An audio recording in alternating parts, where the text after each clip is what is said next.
Shalom Haverim, eu sou o Roshi Ezra, criador do canal Or HaTorá, Luz da Torá. Hoje nós estaremos dando continuidade no material que nós gravamos inicialmente sobre o Sefer Hazon, o livro de Apocalipse, o capítulo 13, o verso 16 ao 18, aonde comentamos sobre o 666, a marca impressa pelo Antimachia, e as três Sefirot. Falamos das três Sefirot. No primeiro material abordamos e destacamos a necessidade de se entender Apocalipse dentro de uma perspectiva hebraizada. Mostramos que a ocorrência de algumas abordagens dentro do livro de Apocalipse já evidencia por si só que o livro ele não foi escrito na língua grega como alguns supõem. Nesse material nós estaremos falando sobre a característica da marca do Antimachia e falaremos também da marca que será impressa pelo próprio Eterno na testa dos seus escolhidos. O texto que nós estaremos utilizando é o capítulo 13, o verso 16 ao 18 do Sefer Hazon, que diz assim: faz com que todos, pequenos e grandes, ricos e pobres, livres e servos, lhe seja posto um sinal na mão direita ou na testa, para que ninguém possa comprar ou vender, senão aquele que tiver o sinal ou o nome da besta ou o número do seu nome. Aqui há sabedoria. Aquele que tem entendimento, calcule o número da besta, porque é número de homem, e o seu número é 666.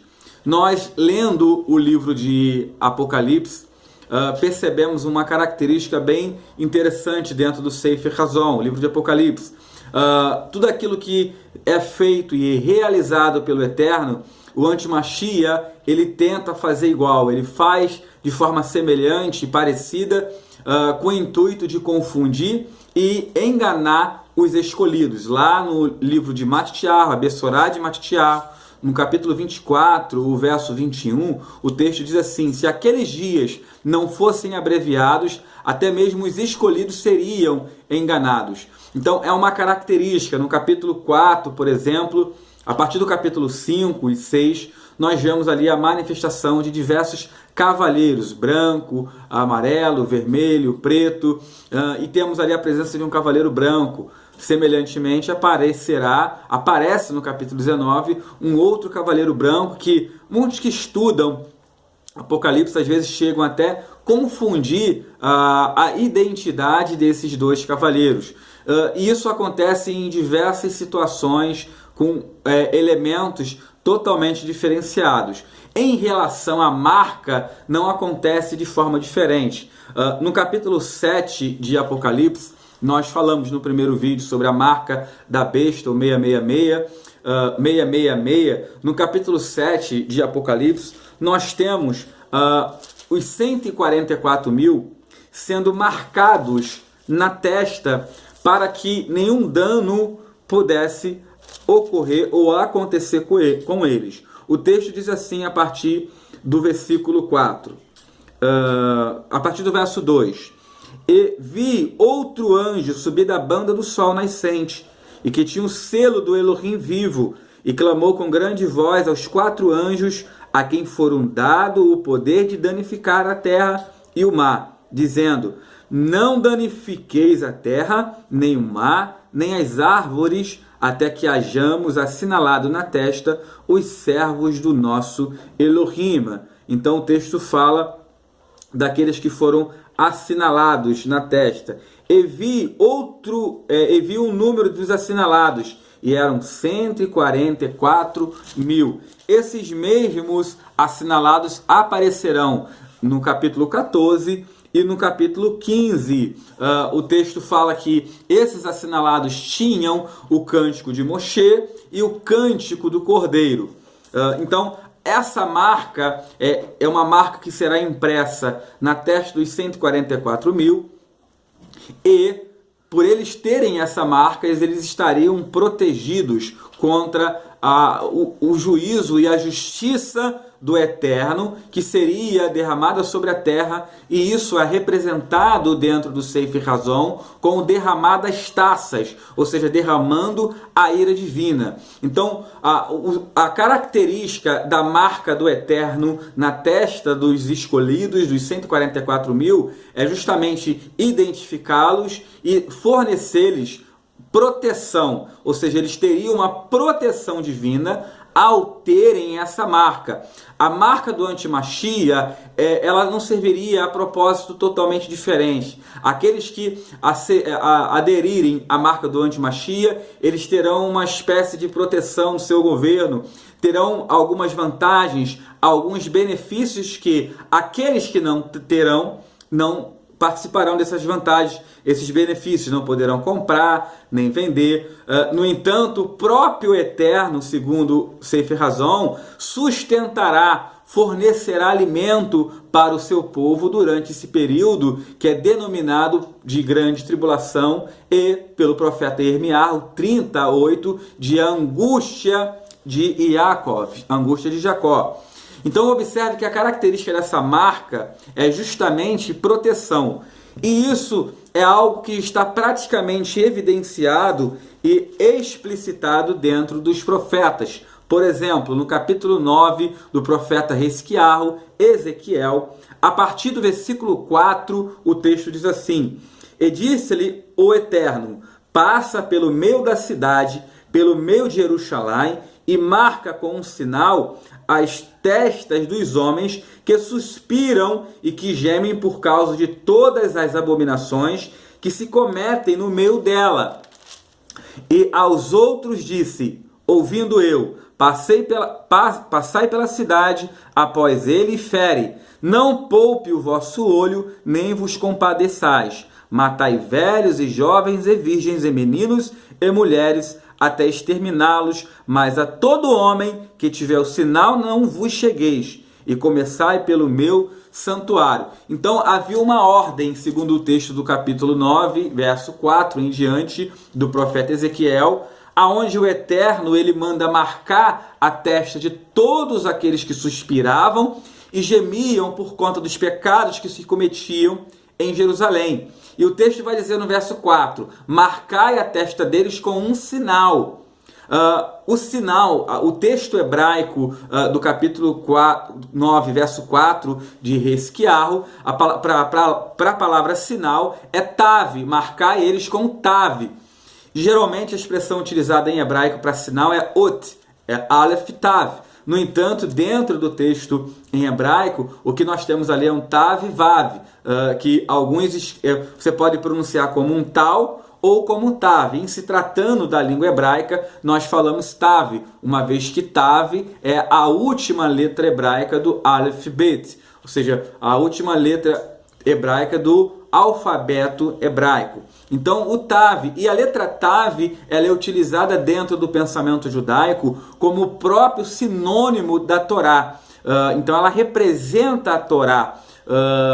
A letra tav também, ela significa uma marca, uma marca impressa, e essa marca fornece proteção. Então esse conceito de Torá, da própria marca da Torá como algo que protege, vai ser explicitado no livro do profeta Ezequiel. Daí nós conseguimos então entender o porquê da marca nos 144 mil, ou seja, qual o conceito dessa marca. Essa marca fornecerá para os 144 mil uma proteção contra o antimachia, em relação ao antimachia. Então, aonde nós evidenciamos isso? Primeiramente no livro do profeta Ezequiel, ou seja, os que tinham a marca, eles eram guardados e eles não eram tocados, né, por nenhum mal, nenhum dano poderia ser causado a eles.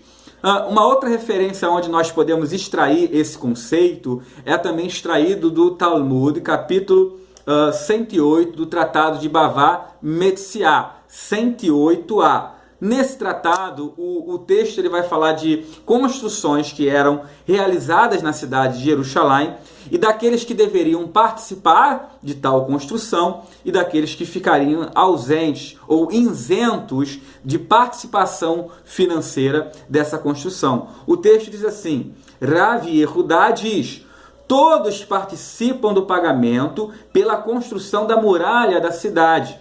E essa soma é coletada até mesmo de órfãos, mas não dos estudiosos da Torá.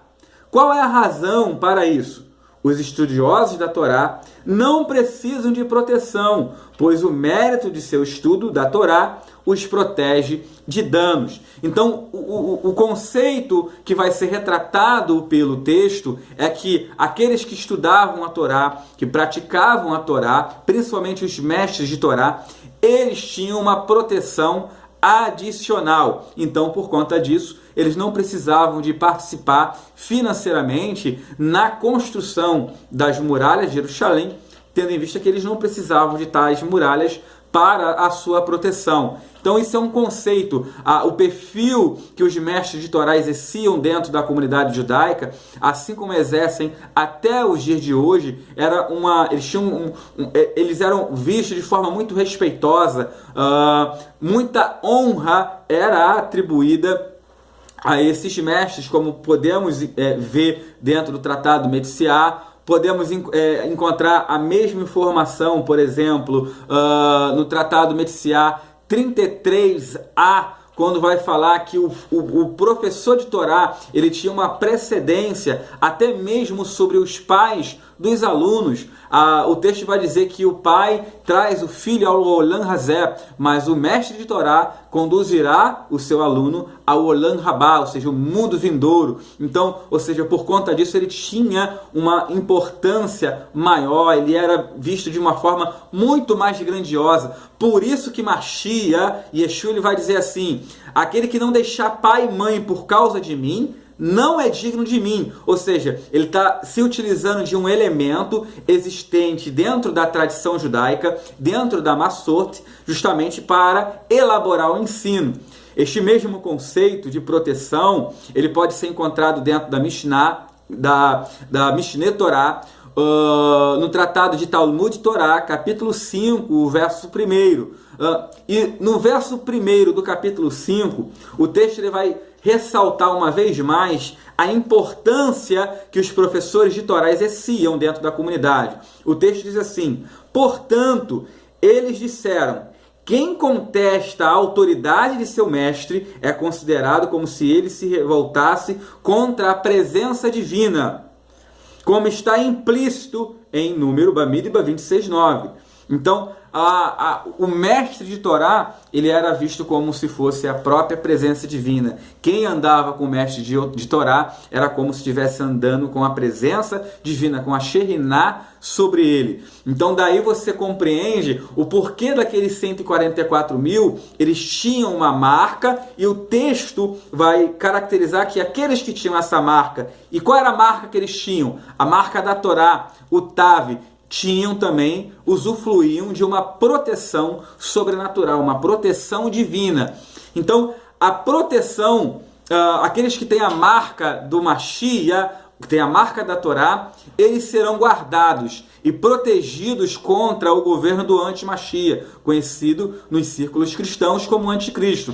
Então, eles não serão tocados. Toda investida do adversário durante esse período não causará dano aos servos do Mashiach, aqueles que têm um testemunho de Mashiach e Yeshua. Agora, aqueles que receberam ou receberão a marca do anti-Mashiach não serão guardados contra o juízo do Eterno que será derramado sobre a terra. Então, a proteção que o anti-Mashiach irá fornecer e irá oferecer para os seus seguidores, ela não será suficiente para guardá-los da ira divina que será derramada sobre a terra.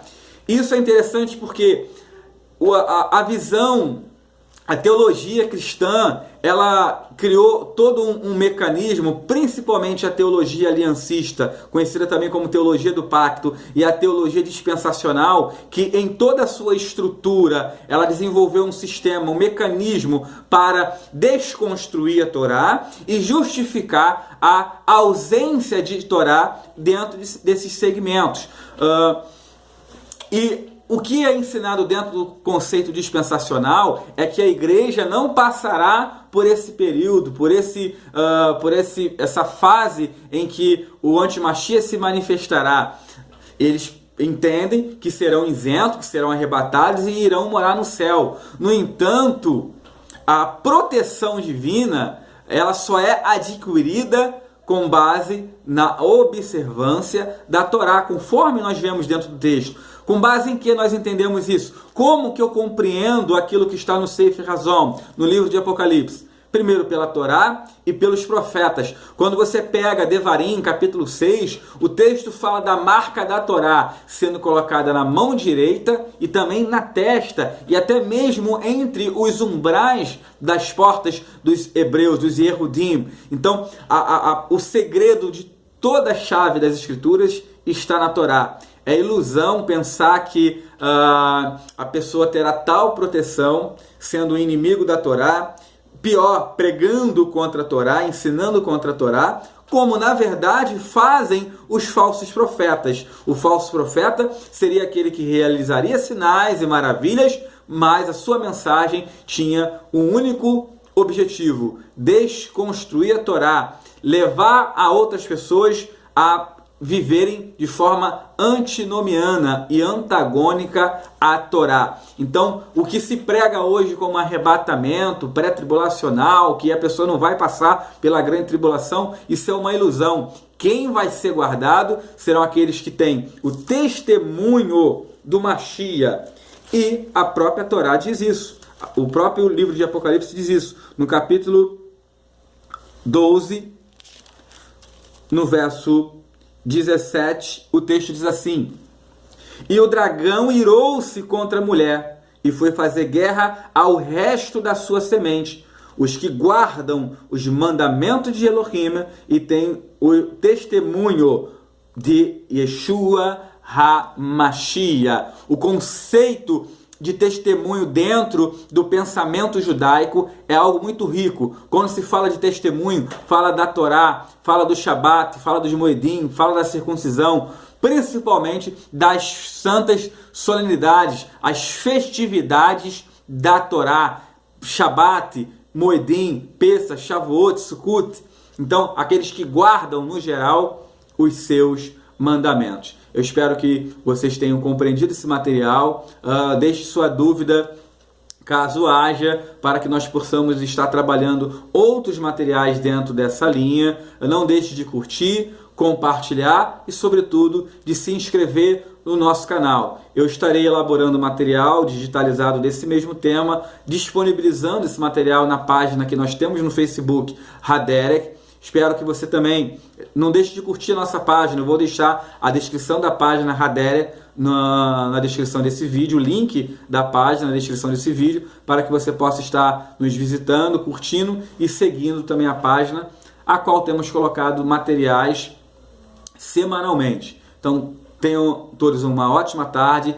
Shavuot Tov a todos. Shalom, shalom.